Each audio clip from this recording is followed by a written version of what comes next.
Assalamu alaikum students. Hope so all of you will be fine. And today we are going to discuss about the galvanic cell. Okay, this is the chapter number 12 of the Federal Board and electrochemistry. और हमने last में बात की थी बेटा कि balancing the redox equation by two method. Okay, आपने oxidation number change method के बारे में पढ़ा, उसके बाद आपने पढ़ा आयन इलेक्ट्रॉन मेथड के बारे में, ठीक है. और उसके बाद हम क्या आ गए हैं, गैल्वेनिक सेल की तरफ आ गए हैं. इक्वेशंस को बैलेंस कैसे करना था वो हमने सीख लिया.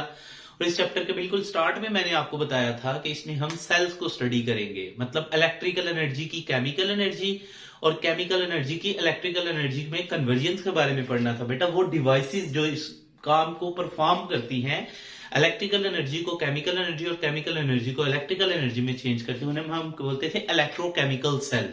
ओके, उसमें मैंने आपको बताया था कि दो तरह के आपके पास सेल आएंगे. कुछ करेंगे इलेक्ट्रिकल एनर्जी को केमिकल एनर्जी में चेंज और कुछ करेंगे केमिकल एनर्जी को इलेक्ट्रिकल एनर्जी में चेंज.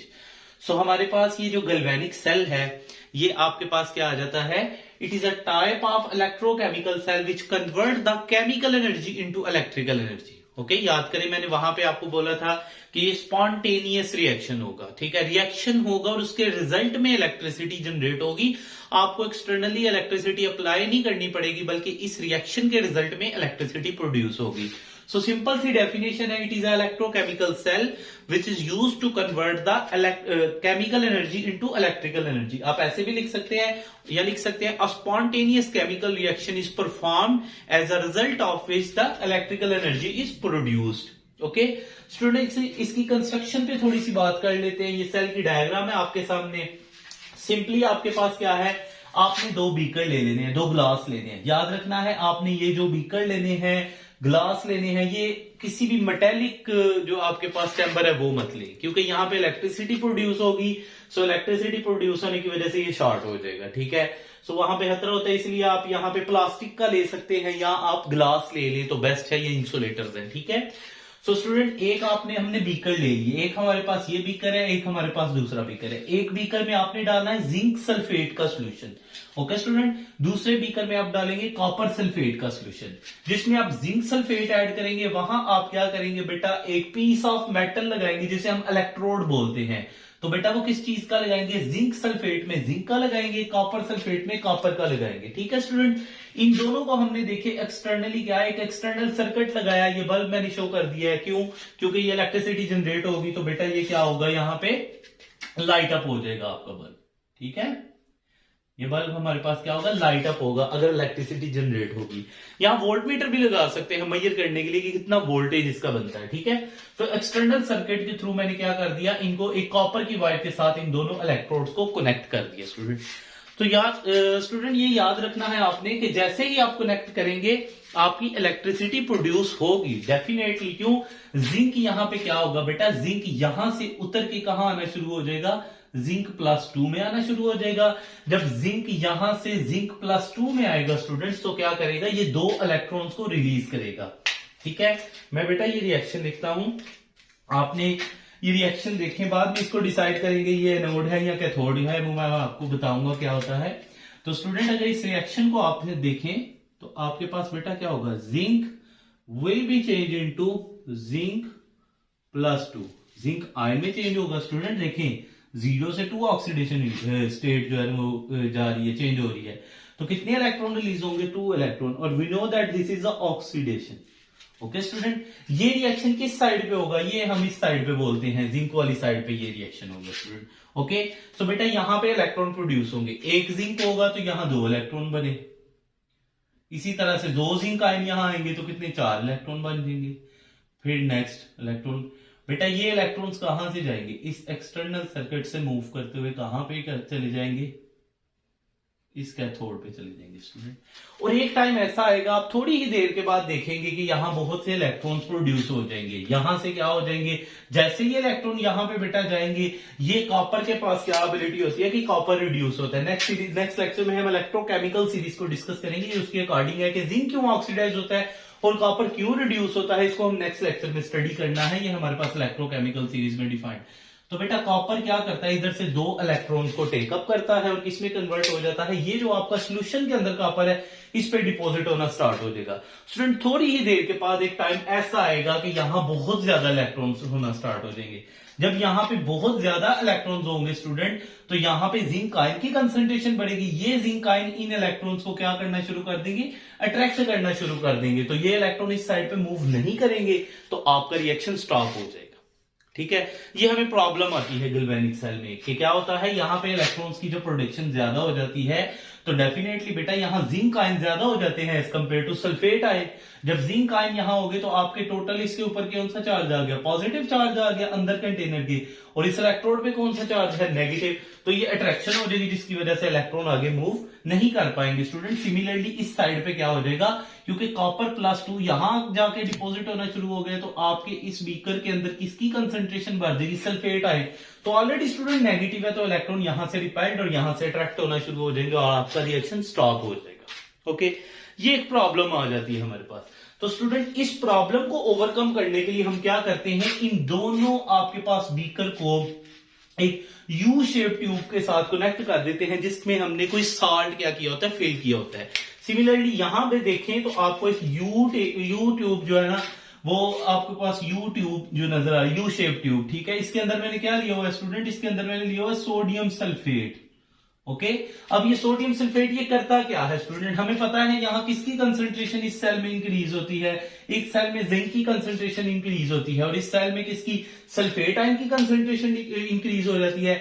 तो बेटा जब यहाँ जिंक की कंसंट्रेशन इंक्रीज है तो इसको न्यूट्रलाइज करने के लिए क्या करेगा, यहां से जिंक सल्फेट आयन इस साइड पे आना स्टार्ट हो जाएगा। इस साइड पे नेगेटिव आयन की कंसंट्रेशन है तो यहाँ पे कौन से आयन आपके आना स्टार्ट हो जाएंगे, पॉजिटिव आयन, और आपके सेल को इलेक्ट्रिकल न्यूट्रलिटी प्रोवाइड करेंगे। ये जो प्रॉब्लम आ रही थी इसको ओवरकम किसने किया, आपके पास इसको बोलते हैं हम साल्ट ब्रिज। यहां पे मैंने बेटा आपको बताया है साल्ट ब्रिज क्या है, आपके पास एक यू शेप्ड ब्रिज है। ठीक है, ये काम क्या करता है, आपके सेल को इलेक्ट्रिकल न्यूट्रलिटी मेंटेन करता है, आपके सेल की एक साइड को टोटली पॉजिटिव और एक साइड को नेगेटिव होने से बचाता है। ठीक है, आपके रिएक्शन को स्टॉप नहीं होने देता, कंटिन्यूस रखता है। फिर बेटा एक टाइम ऐसा आता है कि आपके सॉल्यूशन में से सारा जब कॉपर इसके ऊपर डिपॉजिट हो जाएगा, जितने भी कॉपर के आयन है जब इस आपके इलेक्ट्रोड के ऊपर डिपॉजिट हो जाएंगे फिर जाके आपका रिएक्शन स्टॉप करेगा और ये काफी टाइम लगेगा। ठीक है, तो ये हमारे पास क्या आ जाता है, साल्ट ब्रिज। सिमिलरली स्टूडेंट ये तो रिएक्शन हुआ इस साइड पे, इस साइड पे रिएक्शन क्या हो रहा है वो देखें। तो स्टूडेंट यहां से जो 2 इलेक्ट्रॉन इस साइड पे गए थे उस साइड पे हमारे पास क्या है, कॉपर +2 है स्टूडेंट सोल्यूशन के अंदर। ठीक है, वो क्या करेगा स्टूडेंट, इस तरफ से आने वाले 2 इलेक्ट्रॉन को कैरी करेगा और क्या हो जाएगा, रिड्यूस हो जाएगा। ये देखिए +2 से 0 तो रिड्यूस।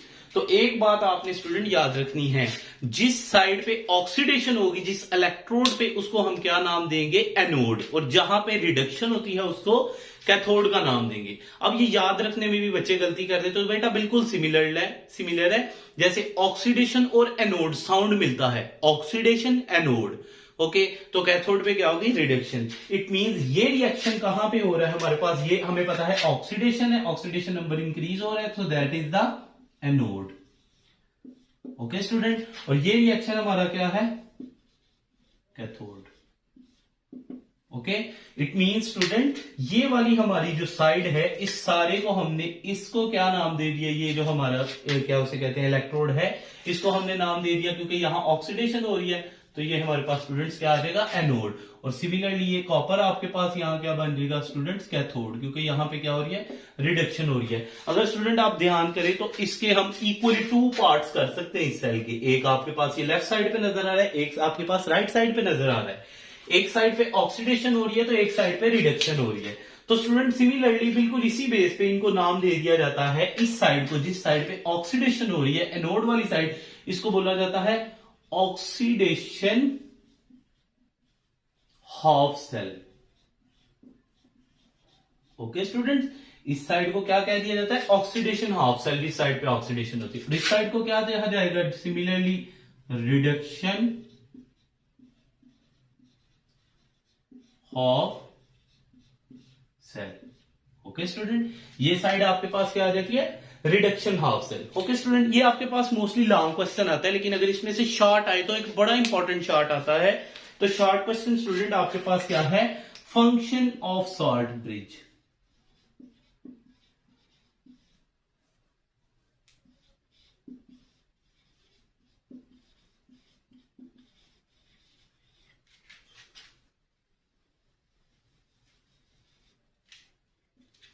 तो स्टूडेंट मैंने आपको क्या बताया था, साल्ट ब्रिज ने क्या बताया था। जब आपने साल्ट ब्रिज नहीं था लगाया तो मैंने आपको ये बताया कि बेटा इस साइड पे जिंक आयन की क्या होती है, कंसंट्रेशन इंक्रीज हो जाती है, इस साइड पे सल्फेट आयन की कंसंट्रेशन इंक्रीज हो जाती है। अब जिंक क्या करते हैं, जिंक आयन के पूरे आपके इस साइड पे ऑक्सीडेशन हाफ सेल के ऊपर आ जाता है पॉजिटिव चार्ज, और रिडक्शन हाफ सेल पे आपके पास सल्फेट आयन की कंसंट्रेशन सॉल्यूशन में बढ़ने की वजह से नेगेटिव चार्ज आ जाता है। स्टूडेंट अब क्या करता है, ये पॉजिटिव चार्ज इन इलेक्ट्रॉन को मूव नहीं करने देता, कूलम्बिक अट्रैक्शन की वजह से यहां से रिपल्शन होना शुरू हो जाती है। तो ये इलेक्ट्रिकल न्यूट्रलिटी ना रहने की वजह से आपके इलेक्ट्रॉन फ्लो नहीं कर पाते और आपका थोड़ी ही देर बाद सेल क्या हो जाएगा, स्टॉप हो जाएगा, रिएक्शन स्टॉप हो जाएगा। तो इसके लिए क्या करना आपको जरूरी है, यहां पे आयंस का फ्लो बनाना जरूरी है, इलेक्ट्रिकल न्यूट्रलिटी मेंटेन करना जरूरी है, क्योंकि यहां पे नेगेटिव आयन की कंसंट्रेशन ज्यादा थी तो हमें चाहिए यहां पे पॉजिटिव आयन ऐड करें ताकि न्यूट्रलिटी मेंटेन रहे। और यहां पे क्या ऐड कर दे स्टूडेंट, यहां से क्या आएंगे, नेगेटिव आना शुरू हो जाएंगे, ठीक है, क्योंकि इस साइड पे पॉजिटिव और यहां पे नेगेटिव चार्ज था तो यहां से क्या पॉजिटिव आयन यहां आना शुरू हो जाएंगे। इससे क्या होगा कि एक सर्किट कंप्लीट हो जाएगा और आपकी इलेक्ट्रिकल न्यूट्रलिटी मेंटेन रहने की वजह से वो जो प्रॉब्लम थी जो मैंने बताई वो प्रॉब्लम आपके पास सॉल्व हो जाएगी। तो सबसे जो मेन फंक्शन है बेटा ये क्या करता है, maintain electrical neutrality of cell.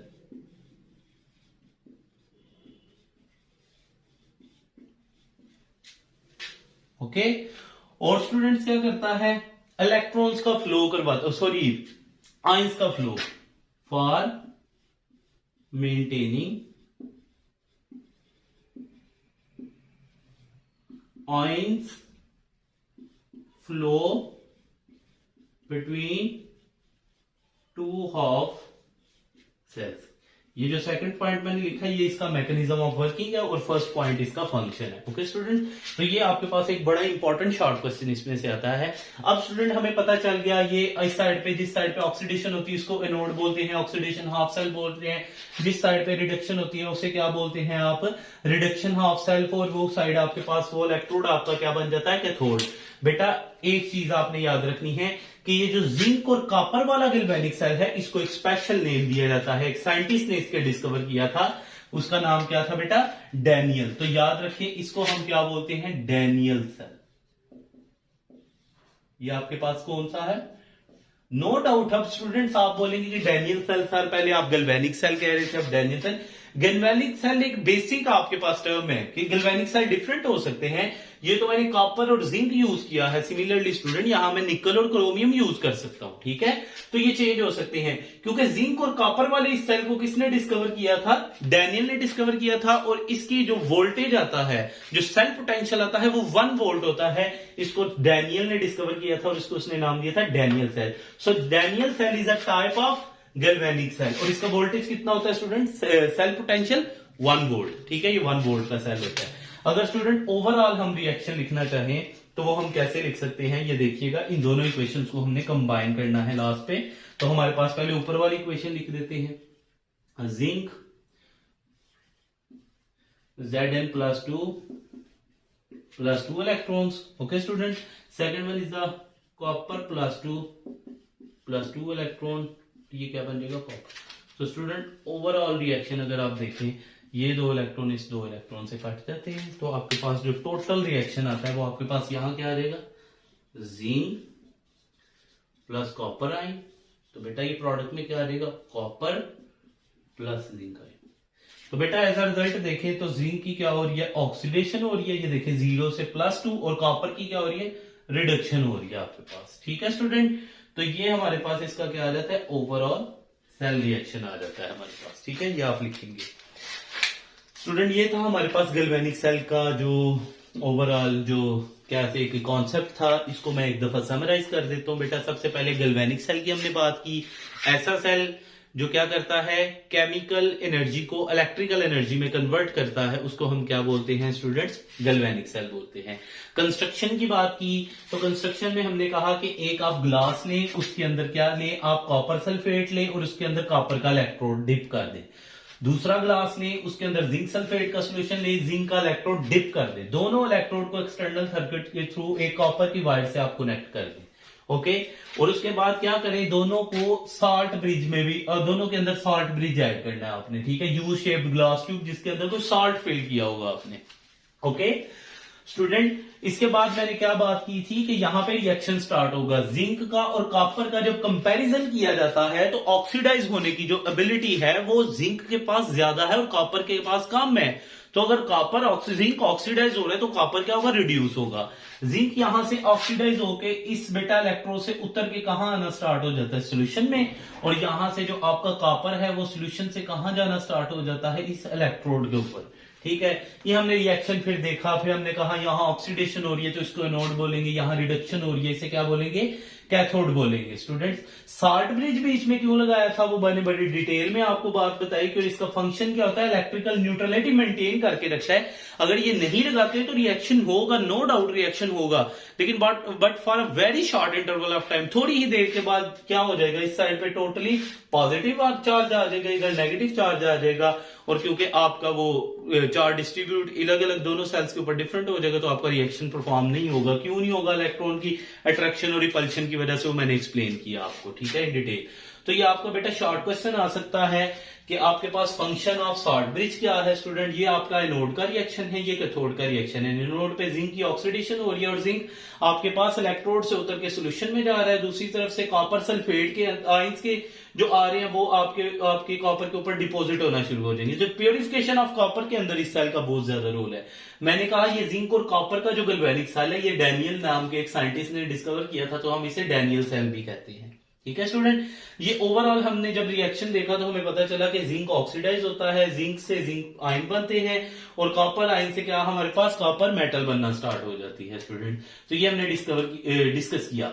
Okay student, इसमें एक और क्वेश्चन बच्चे करते हैं कि सर देखें यहाँ पे कॉपर था, आपने कहा जब सारा कॉपर यहाँ डिपोजिट हो जाएगा इस इलेक्ट्रोड पे रिएक्शन स्टॉप हो जाएगा, तो सर सोडियम भी तो यहाँ आया ना, सोडियम क्यों नहीं इसके ऊपर जाकर डिपोजिट हो सकता। बेटा अगर आप लोग इससे नेक्स्ट लेक्चर जो हमारा इलेक्ट्रोकेमिकल सीरीज होगा उसमें जब आप जाके देखेंगे कॉपर और सोडियम का कंपैरिजन देखेंगे तो आपको ये बात पता चलेगी कि जो आपके पास सोडियम है बेटा वो इलेक्ट्रोकेमिकल सीरीज में बहुत ज्यादा ऊपर है। ठीक है, उसके पास ऑक्सीडाइज होने की एबिलिटी है। कॉपर जो है वो जिंक से भी नीचे है और सोडियम तो जिंक से भी ऊपर है। अगर ये इस साइड पे जा रहा है तो सोडियम रिड्यूस नहीं होगा एज कंपेयर टू जिंक। ठीक है, तो कॉपर जब सारे का सारा डिपॉजिट होगा तो आपका रिएक्शन स्टॉप होगा। ये बात आपकी ज्यादा क्लियर हो जाएगी इलेक्ट्रोकेमिकल सीरीज के लेक्चर के बाद। ओके स्टूडेंट, होप सो आपको सब कुछ समझ आ गया होगा। फिर भी आपका कोई क्वेश्चन हो तो आप मुझसे पूछ सकते हैं। ओके स्टूडेंट, अपना ख्याल रखिएगा। अल्लाह हाफिज।